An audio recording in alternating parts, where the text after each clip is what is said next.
Furries seem to have quite the reputation on the internet. I mean, you can throw any negative label on them and it probably holds a bit of substance to some part of the community. But even though there's a laundry list of things to call them out on, a lot of people seem to brush off all of the interesting stuff they've produced. Unless you count Zootopia. But I'm talking about games. Now, I know many of you might think furry games are to be laughed at from a distance, but you'd be surprised at what you'd find if you were willing to take a look at the options available. So that's what I did, and might I say, the stuff I found was at the very least unexpected. First one up is Promises to Keep.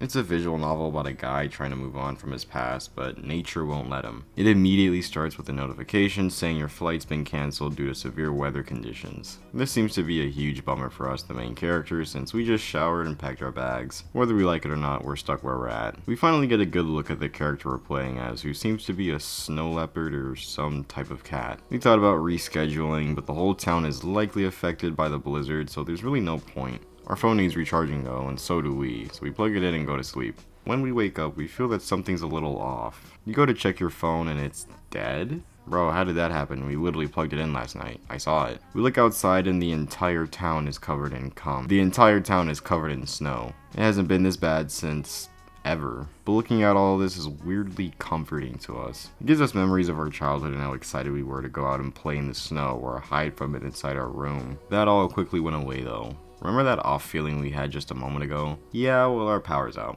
Yep, we are currently freezing our balls off live. Oh, how I love reminiscing about my childhood while I slowly get hypothermia. We need to make a move though, cause we're only gonna get colder. Oh hell no, this room dirty as hell. You were finna leave it like this? No, buddy, get to cleaning. Anyways, instead of putting some shoes on and seeking help, we decide to stay here and daydream? What? Yeah, dog. I'm not sure if you realize, but you're gonna die. This storm got him thinking of a particular person, but there's no way they'd still be here after all these years, right? All of a sudden, the doorbell is rung, so we quickly put ourselves together to go see who it is. There's a voice on the other side that introduces himself as Theodore. He's going around the houses affected by the storm to make sure they're alright. This guy is actually familiar. We've caught him in the area once or twice on our way to work. When we finally open the door, he seems to remember us too.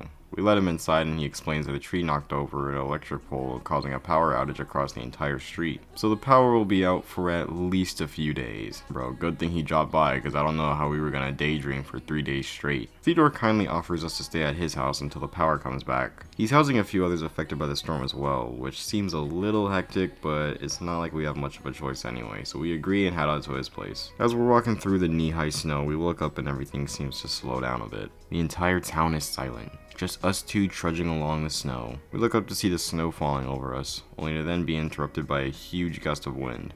Way to ruin the moment, Mother Nature. When we get there, we're finally able to warm up and relax. We asked Theodore how many people are staying, which he answered 5 in total. I'm genuinely curious how this is gonna pan out. He encourages me to sit down and offers some tea, but we politely deny since we don't want to be too intrusive. Boys, shut up and drink this tea. He comes back with some tea, then heads out, looking for a raptor he tried to contact a while ago. After sitting by ourselves for a little bit, someone comes running down the stairs calling for Theo, when suddenly they lock eyes with mine. Well, what do you know? It was the person I was wondering about earlier. Rofi. Suddenly we start to get worried that he might still have a grudge held against us. I mean, we used to be best friends. And I just left, barely giving him any time to process when I told him. It's been over 10 years, and I'm sure he's mad. Oh, I guess he isn't. In fact, he seems happy to see me. Maybe we're just thinking about this too much. We talk for a bit, catching each other up on what we've been up to recently. After a while, Theo returns with the raptor he was looking for previously and a friend of his that was part of the search. The dino goes by Oliver, but he insists everyone except Theo call him Molly, and his friend the blue jay goes by Artemis. Oh yeah, I forgot to mention, they're all gay. Well, not all. You, him, we? I don't know, the game is gay. Theo goes upstairs to grab someone to help him with all these boxes, leaving me with the other two. Artemis seems cool and relaxed while Ollie seems tense and nervous. Interesting dynamic considering they're good friends, but something tells me there's a little more than a friendship going on. Now we get to meet the mystery man Theo went to grab. This is Hunter. He's a raccoon. A very buff raccoon. Okay, stop looking. He's your typical bro-y meathead, but he's pretty nice overall. He grabs the rest of the boxes, and shortly after we all head upstairs. We all flock to Ollie's room where he's walking about trying to put stuff together while Artemis helps him. Hunter then offers us to chill in his room, but Rofi wants to spend some time alone to play a new game. Interesting choice I'm left with. But you know what? I think I'll leave it here. Overall, this story seems nice. It's a little furry, like instead of hand they use paw, and the dialogue feels a little over descriptive, but honestly this was rather wholesome. This is Dawn Chorus. Like the previous game, it takes place in a snowy environment, and is also about gay men. No women in this hoe. Oh cool, I can earn my name again. I'm kidding, I'll choose something else. We start talking about this snowy forest we're currently staring at. How it feels like the world is being mysterious and hiding something. I don't really get it, but I will say it does look cool. We're also on a science camp with other university students. We walk inside a building and meet a black cat named Coach Devin who's confirming people's dorms. He gives us the key to our room and tells us to be at the cafeteria at lunch at 11 o'clock. We meet up with our friend Miko and chat about the rooms we got and how the place looks. He seems really happy to be on this trip. We drop off his bags at his dorm and catch one of Miko's friends there. This raccoon seems to be shorter and pudgier than the other one. His name's Travis. We head back to the lobby and run into a line we're familiar with named Lake. We seem to be aware and annoyed about his energetic nature. Then all of a sudden we're amused by it? Is our character overly cynical or what? The bat who seems to be a companion of Lake walks up to him while giving me a weird stare. Alright bro, chill, this is a visual novel, no need to aura farm. After talking with him, we chill in the lobby for a bit, then head back to our room, but before doing so, we catch Coach Devin talking with another student. Bro, why is he hitting the speed face? After hearing his voice, we instantly recognize who it is. Rune. He seems to play on some type of sports team for the school and wants to play as many games as he can. We then stop listening and focus on how big both Rune and Coach Devin are. Hey, get your mind out of the gutter. Don't you have a room to get to? Who cares how tall they are? On my way there, I run into a bear with a red hoodie. And we just can't stop bumping into people. He's pretty nice though and helps carry our bags to our room. Didn't catch his name though. We finally get a good look at our room and are pleasantly impressed. It's very colorful and at home. We're too tired to admire it further, but before we hit a quick nap, we pull out an instant camera and get a shot of what's outside the window. Some snow-covered houses and trees as well as an eagle, which seems to be a rare sight over here. Once we go to sleep, we dream about winning the most prestigious photography contest. The crowd is cheering as we accept the award with a smile on our face. Then we get pulled to the back to kiss a deer? With our shirts off? Hey, yo. Why are we dreaming about this? And why are we both half naked? Seems like answers for another day though, cause the alarm goes off and we wake up. Wait, the game just started? Long prologue. Blake texted back saying to meet him for lunch, without answering our question about the bat. What's that all about? I head to the cafeteria and come across an interesting choice. We can choose to sit with Miko, Travis, and the bear from earlier, or I can sit with Lake, Rune, and Coach Devin. Lake also seems to be waving at me. But my question wasn't answered, douchebag. At Miko's table, we're finally able to catch the bear's name. Bear is in his second year studying for neuroscience, while Travis is in his first studying the same thing. And apparently us, the main character, are foreigners, which I guess realistically speaking makes sense. The food arrives and there seems to be quite a few options. Veggie stew, salad, and some sweet buns. Pretty good stuff. As we eat, we talk about each other's usual lunches back at home, and Miko's are meal replacement shakes? Dog, how do you not look like you live in a Chinese sweatshop? Anyways, we're all eating when all of a sudden a cat with green hair just sits at our table and starts eating. Rude. You could have at least said something. Travis breaks the silence asking where we're from, which delves into our reasons for picking our majors. Most of us seem to take a liking to our fields of study with our own reasons and motives. None of that is interesting. What's actually interesting is botany.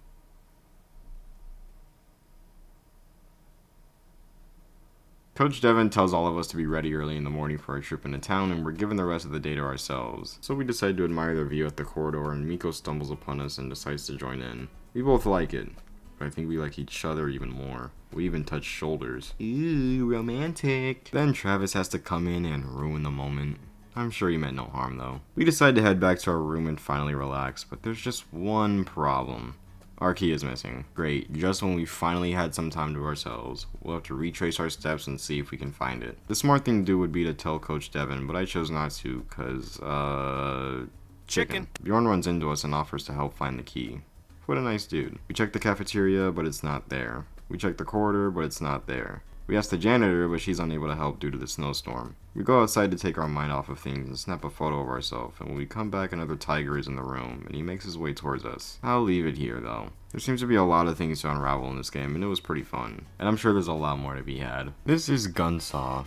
It's only a demo though, as the game was never finished. You start in an area called the Badlands, where you're given a tutorial on how the game controls work. You also kind of look like an Anthro Toothless. Since this is a somewhat stealthy shooter game, there's some cool things you can do, like wall sticking, wall jumping, box kicking, gravity pushing, ragdolling, and more. What's even more interesting though is the weapons available. Since ammo is pretty rare, you have to choose wisely. There's a good range of SMGs, pistols, and heavy rifles that all have varying ranges, damage, and capacities. If your aim is butt cheeks and you end up dying, you can restore your body or swap it with one you already murked. If you take enough damage, you can utilize the focus you've been building up and slow down time. Yes, like in the Matrix. There's one more thing you have to worry about, and that's yourself. If you're not careful where you're going or shooting, you can easily get yourself killed. There's plenty of big drops throughout the levels, so if you don't roll fast enough, you'll get hit with fall damage. There's also explosive barrels that have a pretty wide hitbox, so make sure to only use those if you're far away. The levels increase in difficulty as you go, but that's basically it.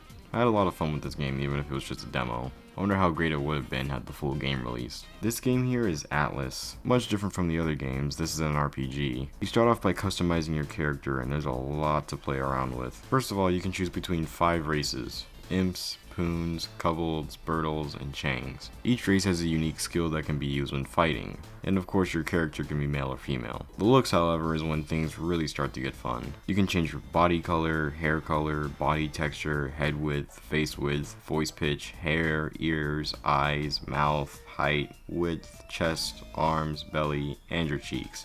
The other cheeks. I personally think it'd be inefficient to fight enemies with big boobs and a fatty, but you have the option to. After that, you can choose amongst 5 weapons and balance your attributes with the points you're given. Once you're done, you get transported to a place called Sanctum, which seems to be your home base. It's very green and mystic with all the grass and blue flames. If you head straight forward, you'll come into a library where you'll meet Angela. She's a guardian who takes care of the place. She has us complete a tutorial quest to get a good idea of where everything is. Once you do that, you can start your first mission. You gotta explore the catacombs and find the stray sigil. Now you're pit against your first wave of enemies. You can attack in 2 different ways and block hits, but that costs stamina. Enemies will drop items you can use later on as well. You want to make sure you land your hits because enemies quickly grow stronger as you move along, and their punishes can take you out in just 1 hit. The more you fight though, the more you'll level up, and you can apply the points you earn to get stronger. And that's pretty much the basics of Atlas, at least for the beginning. So what's the conclusion about furry games? I think these are some pretty good examples of generally good games with simply a furry thing to it. I'm sure there's plenty of gooner games out there, but if you ignore the noise, you can come across some pretty cool stuff. I don't expect it to be everyone's tea, but for the ones who search, you'll definitely find what you're looking for.